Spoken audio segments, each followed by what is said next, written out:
Oh, yes! Dear Rudy. Yes? Could you discuss your next Q&A on YouTube on your thoughts of investing feasibility, the investing feasibility at current prices for some of the key bronze, silver, gold era sealed MTG boxes? I hear you talk about the dark a lot recently. Yeah, it was a big thing in Q1 2022. Same thing with alliances. A lot of recent talk about the dark a lot recently, but I would love to hear a general update on a lot of the key sets from each era.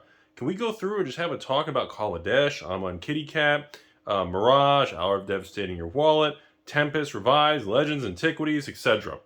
Love collecting some of these items, but they're getting quite pricey and just tough to find. So any angles, upside, downside, liquidity, make a great conversation. Okay, folks.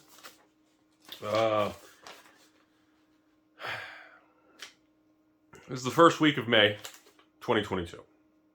I believe this particular message from this patron was probably about March, April. So this is about 45 days old. So understand that when we're going into this video. So let's go through some magic history right now, shall we? Sit back, relax. Let's go down the timeline. First, let's kind of start with the older stuff. No, let's start newer and go backwards. So when we start with he says all the way up to the Bronze Age, which ends at War of the Spark, Throne of Eldraine cut off, because Throne of Eldraine Forward is that flashy era where they had collector boxes and all the different, Project Booster Fun. Remember that whole thing? So technically, War of the Spark back. Something that nobody really talks about very much anymore is products like War of the Spark, Guilds of Ravnica, Ravnica Allegiance, Core 19, Core 20. What was before that? I guess then you go into the Dominaria, the Rivals of Ixalan, the regular Ixalan. That whole era, I'll be honest with you all, you could hear a pin drop. Nobody even, it's not just that era. It's in general, it's almost everything right now, because remember, we're in a time where there's no one making tendies.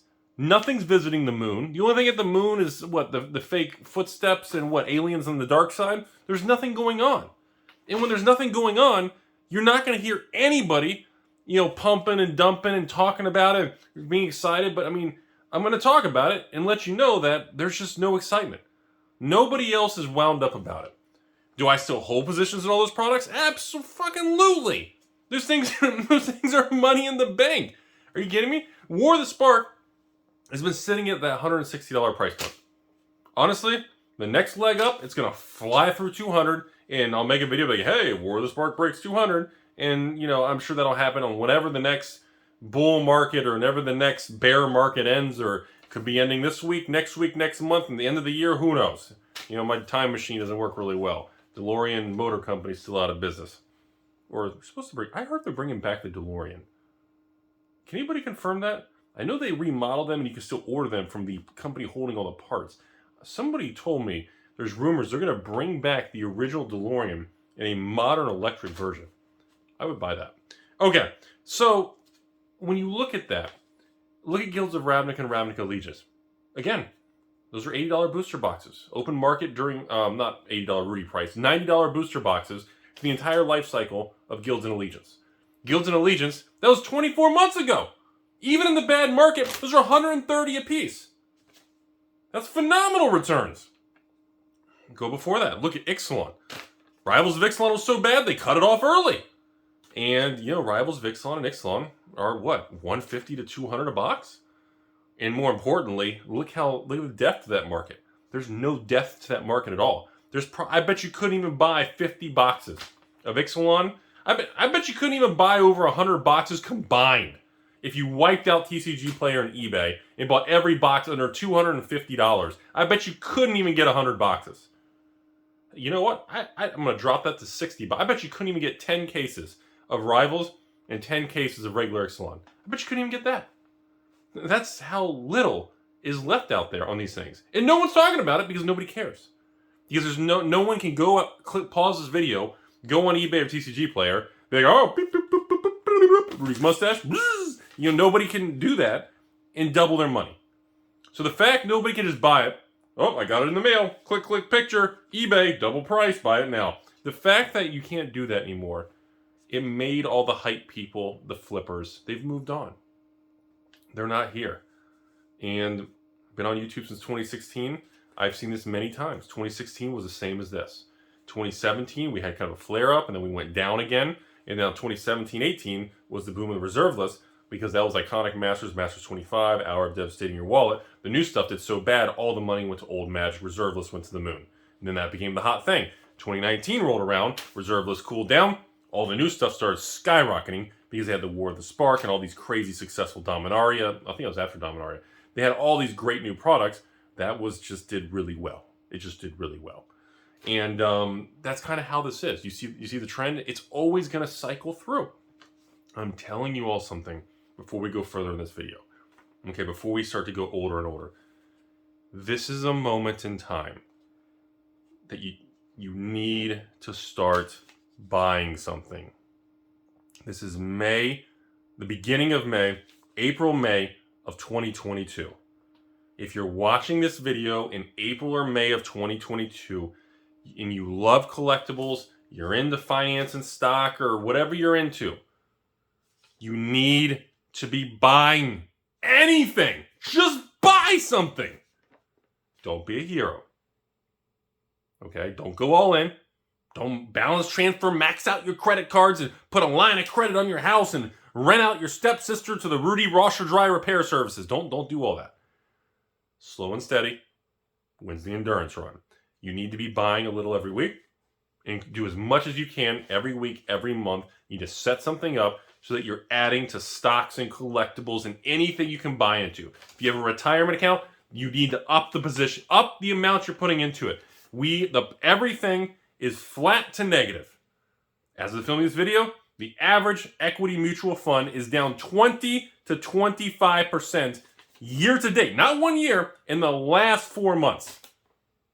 You need to be buying something. I don't know if we're going to keep going down. Remember, even Monday morning rolls around, you buy some Magic cards, some Pikachu, some stocks. Guess what? By the time Tuesday rolls around, you're going to be upside down and you've already lost money. That's the market we're in. You need to be okay with that, and you need to accept that. When you wake up every day, you need to buy, get punched in the face, go eat lunch, and enjoy your day. Drive home in traffic, be miserable, wake up the next day, buy again, get punched in the face, have more losses, and do it again. That's the market we're in, and whoever can handle consistent punches to the face, when this market turns, you're going to look like a flippin' hero. And I don't know if it's going to turn tomorrow. I don't know if it already turned. I don't know if it's going to turn at the end of 2022, but it's going to turn. The negativity is so high, we are going to eventually turn. It is not the end of the world. Like the other Rudy video, it's not going to go to zero. So, back to these magic items, okay? Let's go back a little bit further now. He's asking about Kaladesh, Aether Revolt, Amon Kitty Cat. Obviously, these are all eras of booster boxes that have lottery cards, aka masterpiece cards from Wizards of the Coast. I love this era. I was a Timmy. I made fun of them. Kaladesh. I bashed Amon Kitty Cat. Those were terrible calls. Rudy screwed you over. I screwed myself over at the time. You guys remember, what was it, 2 years ago in 2020? I was buying Kaladesh boxes at $300 a box. Yeah, I know, right? That was an item I was selling to the patrons for $79, and I'm buying them back at $300. And now what's Kaladesh today? $400? I think Kaladesh is a $1,000 box. That's why I'm buying it. I was buying it in 2020 for $300 because it's a $1,000 box. And I can't be upset that I didn't hoard a position at $80 a box when they were in print because I made the wrong call. I was a negative Nancy and a Debbie Downer and all that crap. Should have been a positive Penelope. So, the point is, that's the time we're in. I love, even at today's prices, no one's talking about Amon Kitty Cat. What's Amon Cat? $200, $250 a box? By the way, I'm quoting everything English booster boxes with shipping, and I know taxes are usually like 5-10% depending where you are. So Amon Cat, $250 a box. That's a, 5-year-old booster box now? $250. You think that thing's going to stay at $250 a box in the next uptick? You think if we have another uptick, bull market in 2023, you think Amon Kitty Cat at 6-7 years old, it's going to be a $200 box? Come on. That thing's easily going to be a lot higher. So, same thing if you look at Battle for Zendikar and Oath of the Gatewatch, which was the first one to have those lottery insert masterpiece cards. These boxes, and again, I know those were the weaker sets out of the Kaladesh is like the super child, But again, these products will uptick. They will not stay where they are. Even at today's higher prices, I love the product. I like the stock. I like the item. I love it. And again, in my opinion, I'm a cat in the basement, doesn't get haircuts. Look at me. You gonna take advice from me? This is just an entertainment channel. I'm the idiot in the basement, but I'm telling you my opinion. So I'm just saying, this is where we're at. Okay? Let's go a little bit older. Now before that, actually now he jumps a little, well, I don't want to jump all the way back to like 90s era yet. Let's go a little bit before that. I get asked a lot about like Silver Age stuff. Well, actually, no. Let's stick in the bronze. Gate Crash, Return to Ravnica, Dragon's Maze type thing. I still get asked about that all the time. Rudy, those things are 10 years old, and like Return to Ravnica is $150 still. Look, yes, Gate Crash and Dragon's Maze and Return to Ravnica can drift higher. If I had to pick between all the sets, would I pick that particular product to go higher at this point in time? No. I would not park capital in the asset class that's got a toxic history and a tainted name. Dragon's Maze has a tainted name. It doesn't matter if we wake up tomorrow and Maze's End is $1,000 and every Mythic and Dragon's Maze becomes $10,000 and Voice of Resurgence shows up in your backyard with your ex-girlfriend riding into the sunset. It doesn't matter. Dragon's Maze is a toxic labeled asset that it will never shake that image. It will never shake that image. Same thing with Gate Crash and RTR. Yeah, Shocklands, this and that. I'm telling you, Guilds of Ravnica and Ravnica Allegiance from 2019 is going to outperform Return to Ravnica and Gate Crash from 8 years before that. The product that came 8 years later, Guilds and Allegiance, will outperform the super old one. And rare things like that happen. It's an anomaly, but those things do happen in the market. I'm telling you. So at this point in time, if I'm taking $5,000, no, I wouldn't put my money in Gate Crash, RTR, and Dragon's Maze. Sure, if you want to buy a case of each, just put a little exposure just to say you have it, there's nothing wrong with diversifying. But would I go all in because they're cheap? The box prices are cheap? No. What? Dude, go after Dominaria. The Dominaria's Dominatrix from 51 Shades of Rudy. Dominaria, even at what's Dominaria now? $250 a box? That's $1,000 box one day. I mean, Dominaria, ask anyone in Magic history how they feel about Dragon's Maze or Gate Crash. And ask anyone in history how they feel about War of the Spark, Throne of Eldraine, Dominaria. Ask anyone. And look at the, not just, oh, I like that one better. No. They're not going to say, I like A versus B. You're going to see passion come out of their mouth. That's what he said. You're going to see literally, like, her response on how much it's the tone of voice. People, when you say Dominaria, it's like, I mean, the clothes just fall off. Like, my hair cuts itself when you say stuff like that. Nobody does that with Gate Crash and RTR. I'm not saying they're a dumpster fire, but I'm saying they're a dumpster fire. And it's because the attitude of the market has rejected the product. You know, when the market makes up its mind, it doesn't matter what I think and you think. The market has made up its mind that some products are not meant to go up. And you cannot go against the market. The trend is your friend around the bend, till, of course, Chuck Norris punches you in the face. So, go back a little bit further here. Now, leaving that Bronze Era, I guess we can just talk about the 2000s. So essentially, everything from like 2001 to like 2009 range. It's probably starting with all the weird sets, the Onslaughts, the Scourge, the Nemesis, the Legions, all that weird crap. Post-Mercadian Mask block. And then you end at what? New Phyrexia, Scars of Mirrodin Besiege type of block. Before you, well, actually, I guess technically after that, even the Innistrad, the Dark Ascension, Avacyn Restored block. Anything from the 2000s is going to be looked back on this next generation as we look back on 90s era product. A lot of people now are looking at those type of products very differently. Yes, they don't contain reserveless cards. Yes, the value within the box is never going to appreciate anywhere near the value of the sealed product that's left in the world.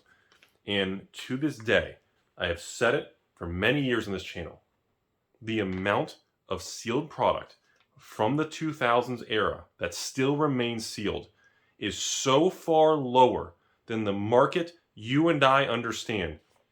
It is nowhere near priced in the market. I have said it for years. I have put my money where my mouth is.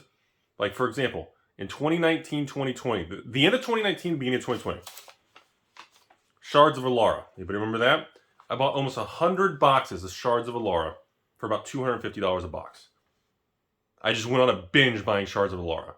In my rationale was nothing. I wasn't saying, Rudy, I did an investigation here, and I was twirling my tether balls, and I decided that Shards of Alara is going to have certain cards that are going to have special synergies with the new EDH on EDH Rec with the top 10 cards, and there's going to be, and the committee is going to vote on this new thing, and I believe this inside information is going to tilt this on the new quadruple Cinco Masters.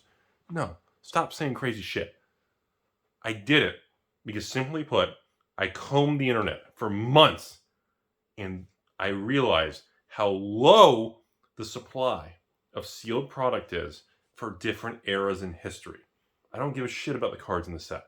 They're going to get reprinted. Wizards is going to reprint everything that's not reserve list in some sort of secret ex-girlfriend lair.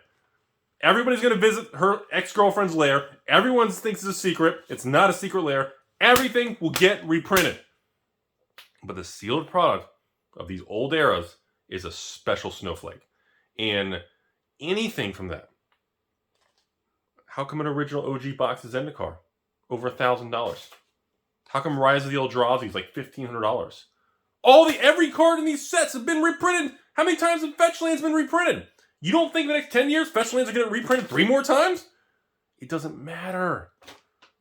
Remember, as the product ages, the alligator mouth gets wider and wider between the spread of the singles versus the sealed. It's natural progression. It's natural appreciation. Some people just say it's inflation. Some people say it's Rudy pump and dump. I'm telling you, as the years go by. That's why I told you guys now. Like, everyone makes fun of Rudy because I'm known as the Adventures Forgotten Realm collector box guy. Because I bought like 3,000 of those stupid boxes. I'm the only idiot, and you can't sell them worth of anything. I'm upside down on Adventures Forgotten Realm collector boxes. I don't even sell them to patrons. Pull it down just for fucking, I'm keeping it. You know why? Because even with a cost basis of 160s, I don't know, 170, I don't remember. Actually, in the last batch I got a deal on. Let's just say 160. Even at a cost basis of 160 on collector's boxes for Adventures Forgotten Realm. In 5 years, as the supply dwindles, the age of the product is going to approach 3 years, 5 years, 8 years, 10 years old. Even if the cards in the set, every card in the set, stays flat to negative. You cannot and will not have a sealed product that's very, very old that is going to be stagnant in price. Now, the single cards will, but I firmly believe that is not the case. And data points show everything from Theros Beyond Death. Remember how bad that was a dumpster fire? In Zendikar collector boxes, that was a dumpster fire. Wave 2 hit, whole market collapsed. Couldn't even sell them to patrons. Wave 2 couldn't even sell them. To this day, I have like 2,000 boxes, Zendikar collector boxes. Same thing. Wave 1 sold out to the patrons instantly, 2 minutes. Wave 2 came like 4 months later. I don't know what the hell the delay was, maybe because it was 2020. And guess what? By that time, the Wave 2 came. The Wave 2 was so much bigger than expected. Every store got them. Every store just fire sold them. Whole market fell over. The Zendikar collector boxes have like 2 to 5 like lottery cards, expeditions, like hollow, non-hollow on each one. And I remember looking, I sold like 10%, and nobody would buy them. Same thing. Fuck it. I'm stuck with it. Now here we are. Price goes, Zendikar collector boxes are almost 300. And I think they're going to go to 400 or 500. That's why I haven't sold them. So, back to the video here. You have to buy something right now. I don't care what you buy. I don't care if you're buying the worst Magic set. I don't care if you're all in on Crimson Vow. I don't care if you're all in on washer dryer repair services. I don't care if you're all in on Taco Bell subscriptions. You have to buy something. This is the same as 2020, except this time the country's not closed. People's fear are just out of control. Yes, we're not booming like we were last year. So what? Sure, the Fed's raising rates and cooling things down. So what? We need to cool things down, calm everything down. It's not the end of days. Nobody is talking about any of these products. Nobody is buying any of this stuff. And it's like, it blows my mind that when everything's going straight up, everybody's obsessed and panic and FOMO and has to buy at the highest price. Market's calm, products everywhere. Every store has got things in stock. Nobody wants it. Blows my mind. And I know that you know that we all know that your stepsister knows that there's going to be a time within the next 12 to 18 months, could be in the next 30, 90 days, who knows. The market's going to turn, and most people are going to miss out and be like, oh, yeah, I knew I should have, but I was just so worried, and I was concerned. Those are all emotional terms. You're supposed to feel worried and concerned. That's life. If you didn't, I would think you're crazy. And let's look at some other stuff here. So yeah, older stuff. All these things from the Silver Age. All these eras. Let's talk about original OG Innistrad, Dark Ascension, Avacyn Restored. Okay? These boxes have moved up so much in price. I remember making a video on this channel in 2017. You can go on YouTube, Alpha Investments space Dark Ascension. And I was talking about when I was buying my hundreds of boxes of Dark Ascension. My cost basis was like 90, 92 a box at the time because I had to buy on the secondary market because it was already out of print. Because that was still when they did one wave and that was it. There was no restocks and printed demand didn't exist yet and all that crap. And now, and people made fun of it. Even with that video years ago, people just mocked it. Saying, oh, Rudy's buying the worst set ever to pump and dump it. Kept them all. I haven't sold a single one. Well, I lied. I did sell a couple because I do box openings every once. I like to do a box opening on older sets like once every year or two. And I don't know what Dark Ascension is, but it's probably, I don't know, $200 a box, maybe $250. And I look at Avacyn Restored, same thing. Avacyn Restored, built my first 200 box position of Avacyn Restored at around, that one was about $95 a box. Added another 120 box position at about $150 a box. And I think I added my final wave of Avacyn Restored at about $180 to $200 a box, giving me a full pallet of like 600 Avacyn Restored. And I remember talking about that product many times, even doing box openings, because that set's just so fucking beautiful, man. The angels, and hey, make fun of me all you want. The women, the angels, the background, the nature, and like the trees, the art, just the color palettes used. And the emotion of like the way they drew the angels with like the long hair, the wings, and like the color contrast of the cards. Not even talking about mechanics and playability of the cards, but just the feel and vibe. Remember Miracles? Anybody remember the mechanic Miracles and how they did a special frame for the cards? It was just a beautiful product. Everybody appreciated it. Young, old, male, female, taco loving or anti-taco loving. Everybody just loved the vibe of the product. And that was what I used. Then, by the way, yeah, the power level and the cards were actually just good too. So you factor that on top, it's a home run product. Same thing, a couple of years ago when Dominaria came out, I remember even offering to the patrons. From the day one Dominaria came off allocation anything, I couldn't even keep it in stock for the patrons. I would run out throughout the month waiting on the next pallet. I mean, the demand was so good. It's like Kamigawa Collectors. Kamigawa Collectors blew out from day one. Price went higher, still blowing out. We are the first week of May 2022. Kamigawa Collectors are like $280, $290. With I think Papa Bezos has them at $260 plus tax. So what? $270, $280 for most. I guess same price, $280. So I mean, and when that runs out, God help you. God help Kamigawa Collectors. That shit's going to be $300, $400 a piece. The only reason it's pegged is because Amazon and stores still have little supplies left. And that thing's going to be $300, $400 collector box. There's nothing stopping it. It's the same concept. There are just times when you're in this industry your whole life, you can just get an instinct for the product. And these products, you can tell when it's a good product. It is what it is. So let's go a little older now. So let's go back to the 90s real quick. I know this is kind of a weird video. We're just kind of talking. We're spitballing, having a good time. It's a nice change of pace out there. Beautiful day. I got a nice haircut, nice fresh haircut from 2019. It's a good day. It's a good day. Let's talk about old stuff. Go all the way back. You want to know about Tempest, Revise, Legends, Antiquities. So let's start with Revise. Revise, I still stand by. Had a huge 2020 boom, or 2021 boom, where all the dual lands went up. Wheel of Fortunes, the copy artifacts, the brain geysers, the doppelgangers. In other words, all the non-dual lands really made a push in Revise. Changed the landscape. And here, I got some over here. Changed the landscape. Changed the vibe, the landscape, and the attitude of Revise forever. Because now it's not about dual land or bust. Now, you factor in 2022, there are a bunch of crazy people in the world wanting to grade Revise cards. They want to grade Revise booster packs. They want to, put the acrylic cases with, booster boxes of Revise. The market is shifting again. In conclusion, Revise product.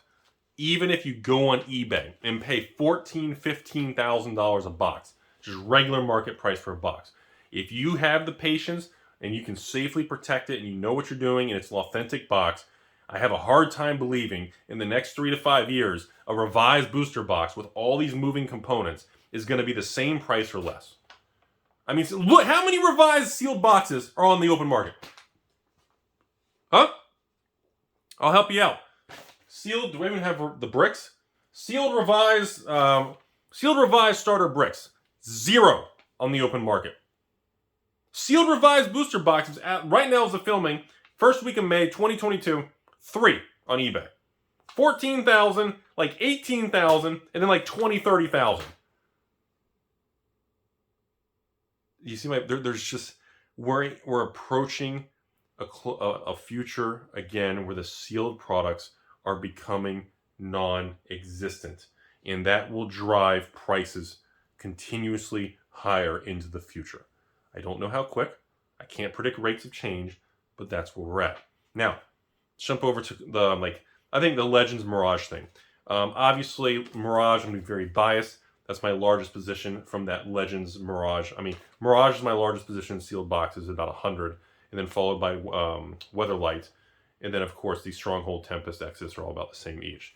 Obviously, I've talked about these products for many years, even at today's prices. Even Mirage boxes that peaked at $5,000 to $10,000. If you can buy Mirage boxes for under $5,000, starter bricks, just as actually I prefer starter bricks over booster boxes, and you all should too. You get sheer more volume of cards, and there's no foils in Mirage. So starter boxes are better than Mirage booster boxes. You get the same quantity of rares, except you get a gorgeous army, a beautiful pack fresh, higher quantities of uncommons, tons of the Mirage basic lands, and people, I know LGSs in Georgia that have, or not LGSs, an LGS, a singular LGS, that literally specializes. He has like a section where he sells like basic lands from like Mirage and Tempest, and like you can get mint pack fresh basic lands at like $5 a land. Yeah. And of course the play damage ones are way cheaper at like $1 or 50 cents because there's a lot of play damage old cards. But beautiful pack fresh basic lands from that era are not easy to find. And that's a thing. And I'm telling you. So again, Mirage, if you can get boxes and you can afford it and you can sit on it and weather the storm and all this crazy crap, anything under $5,000, you're probably going to be pretty safe. I wouldn't probably spend $5,000 to $10,000. You should be able to try to find or negotiate. Mirage, out of all of them, I know I'm kind of picking on it, remains the set that's the most unknown. Everybody knows Stronghold, Sliver Queen, Mox Diamond. Everybody knows Tempest. Everybody knows Exodus, Survival of the Fittest, and the City of Trade. These are well-known components, well-known pieces of value. Mirage, similar to Tempest, similar to Weather. I would say one of the reasons I went, or if not the biggest, I went the heaviest in Mirage in Weatherlight was because I felt those were the two sets that were the most misunderstood pieces of Magic history. Mirage, I mean, seriously, look at the quantity of cards on the reserve list from Mirage. Almost every fucking rare in Mirage is on the reserve list. Almost every card that's a rare. Like 90% of the rares in Mirage are reserve listed. I would say out of all those cards are reserve list, most people to this day think they either suck, they don't understand them, they have weird mechanics, just goofy stuff, weird art. Some of it's not appropriate post-2020 culture bannings. There's all kinds of weird stuff. And that was what lured me to it. Weatherlight was the same thing. A lot of funky, weird cards. So that's what lured me to it. There's a lot of unknowns. The more unknowns, the more you can't predict it creates larger swings in the future. So, sum it up. Long video, sorry everybody. I'm done rambling. To sum it up, even in today's market, if you can afford it, you need to start putting money to work. I don't care if you're buying stocks, bonds. I don't care if you're buying, I don't care if you're buying my ex's car. I don't care if you're buying housing. I don't care if you're buying collectibles, crypto. I don't care what you're buying. You need to be buying on a if you can afford it, daily basis. If you're depending on your financial situation, a weekly basis or a minimum bi-weekly, monthly basis. You need to be putting things to work as we continue downwards. Because there's going to be a moment where the market attitude and everyone's negativity is going to flip on a dime. And by the time that happens, all the market, the collectibles, reserve list, it can swing 10, 20, 30, 40, 50%. And by the time that happens, you miss out. And then suddenly it's, oh, here we go, reserve list buyouts. Oh, hey, are you guys doing stonks again? Stonks are all-time high. Stonks go up, right? Stonks only. By the time you see that stuff, the smart money's already made the biggest chunk of gains, and the average Timmy has missed out, and they're going to be chasing returns. And people who chase returns always underperform the market, whether it's stock, real estate, crypto, collectibles, inflatable blow-up collectibles, or anything in the market. I'm just saying, everybody, I still like all these things. Like this guy who's asking about all these old Magic products, even at today's market, we are way off the highs. The average sealed booster box, especially vintage, is down 30 to 50% from its high. Okay? And what people are like, oh, now that it's going down, it's just going to keep going till it hits zero. I'm going to go wait for zero. I like zero. Zero is fun.